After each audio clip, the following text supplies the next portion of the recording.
Um dos textos mais enigmáticos da Bíblia está em Gênesis 6. Ali, algo estranho acontece. O texto diz: viram os filhos de Deus que as filhas dos homens eram formosas, e tomaram para si mulheres de todas as que escolheram. Mas quem eram esses filhos de Deus? Durante séculos, estudiosos, teólogos e curiosos debatem essa pergunta. Seriam eles descendentes de Sete, filho de Adão e Eva, a linhagem piedosa? Ou seriam, na verdade, seres celestiais, anjos caídos que se relacionaram com mulheres humanas? A expressão filhos de Deus em hebraico é Ben Elohim, usada em outras partes da Bíblia para se referir a anjos. Isso dá força à teoria de que não estamos falando de homens comuns, mas de entidades sobrenaturais. Essa interpretação, embora polêmica, era a mais aceita nos tempos antigos. Inclusive, aparece no livro de Enoque, um texto apócrifo muito respeitado por judeus do primeiro século. Se essa teoria estiver correta, o que aconteceu em Gênesis 6 foi algo assustador. Uma interferência direta do mundo espiritual no mundo humano, criando uma linhagem híbrida e corrompida. E isso nos leva à próxima pergunta. Quem eram os Nefilins? Gigantes ou híbridos? Logo após o episódio dos Filhos de Deus, Gênesis 6:4 menciona os Nefilins. Naqueles dias estavam os Nefilins na terra, e também depois, quando os filhos de Deus possuíram as filhas dos homens, e elas lhes deram filhos. Estes eram os valentes, os homens de renome. O termo Nefilim vem do hebraico Nafal, que significa os caídos. Mas quem eram eles? A tradução tradicional os chama de gigantes, mas muitos estudiosos modernos acreditam que eles eram seres híbridos, metade anjo, metade humano. Uma linhagem aberrante, poderosa, temida. Esses seres eram tão corruptos, tão fora do padrão da criação divina, que o mundo inteiro foi afetado. Algumas tradições dizem que eles ensinavam feitiçaria, violência e práticas ocultas.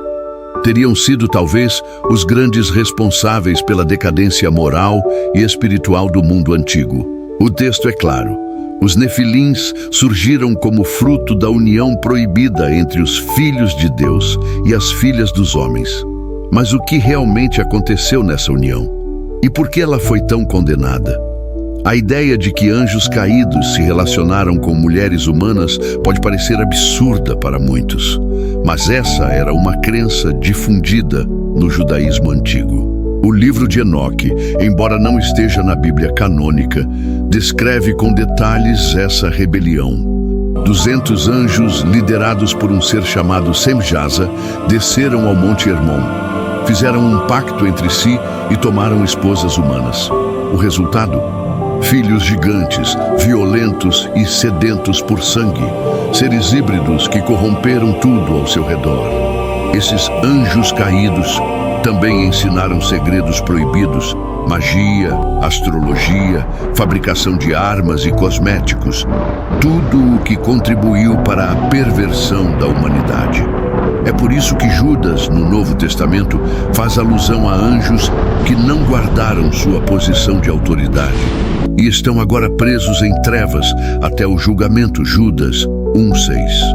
E Pedro também menciona que Deus não poupou aos anjos que pecaram, segundo Pedro 2:4. A união entre esses seres e os humanos foi tão grave, tão contrária à ordem de Deus, que ele decidiu dar um fim em tudo. E é aqui que entramos no momento mais sombrio da história antiga. O mundo antes do dilúvio não era como imaginamos.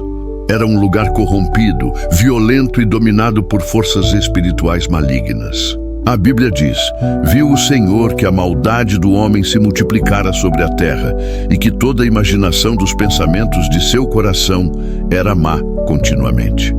O mal havia se espalhado de forma tão intensa que o próprio Deus se arrependeu de ter criado o homem. Gênesis 6:6.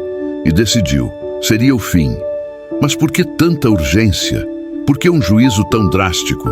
Segundo a tradição, a contaminação genética e espiritual trazida pelos Nefilins ameaçava toda a criação.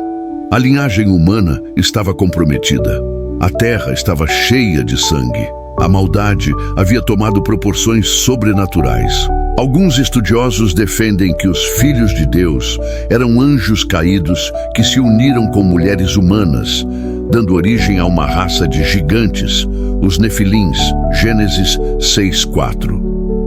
Essa teoria, embora popular, encontra resistência entre muitos teólogos, que preferem uma explicação mais coerente com o contexto bíblico. Segundo essa visão, os filhos de Deus eram os descendentes piedosos de Sete, enquanto as filhas dos homens pertenciam à linhagem de Caim, já corrompida. Essa união entre o justo e o ímpio acelerou a decadência moral da humanidade. Casamentos mistos não apenas corromperam os lares, mas diluíram os valores espirituais. A fé verdadeira foi se tornando rara e o pecado passou a dominar a sociedade. Foi nesse cenário que surgiram os Nefilins, homens poderosos, de grande fama, mas também de grande impiedade. Eles se tornaram símbolos da arrogância humana, ídolos de uma geração que desprezava a vontade de Deus. A situação ficou tão crítica que Deus fez uma declaração impressionante. O meu espírito não agirá para sempre no homem, porque ele também é carne. Gênesis 6:3. Isso marcou o início de um limite estabelecido por Deus. A paciência divina não duraria para sempre. O homem havia corrompido seu caminho, e até mesmo a natureza parecia contaminada por sua maldade. A terra estava cheia de violência. O pecado já não era um deslize isolado, mas um estilo de vida. A humanidade havia mergulhado tão fundo na depravação que Deus se entristeceu profundamente com sua criação. O texto bíblico diz que ele se arrependeu de ter feito o homem na terra, e isso lhe pesou no coração. Gênesis 6:6. Essa é uma das declarações mais fortes de toda a Escritura. Mostra que Deus não é indiferente à corrupção humana. Ele é longânimo, sim, mas também justo. O mundo pré-diluviano estava prestes a enfrentar o juízo mais devastador da história. O dilúvio, então, não foi apenas um castigo, foi uma limpeza, uma tentativa de restaurar a ordem original da criação. Mas será que tudo foi realmente apagado? Ou os Nefilins de alguma forma sobreviveram? Gênesis 6:4 diz que eles estavam na terra naqueles dias e também depois. Porque talvez os gigantes não tenham desaparecido completamente, e seus filhos gigantes foram destruídos pelas águas. Muitos pensam que o dilúvio exterminou completamente os Nefilins, mas as Escrituras revelam algo ainda mais perturbador. Eles voltaram, mas nem todos desapareceram. Gênesis 6:4 diz: naqueles dias havia gigantes na terra, e também depois. Essa pequena frase muda tudo. Ela sugere que os Nefilins voltaram a aparecer mesmo após o dilúvio. Como isso aconteceu? Uma segunda rebelião? Uma linhagem que sobreviveu? O texto não explica diretamente, mas o fato é que os gigantes estavam de volta.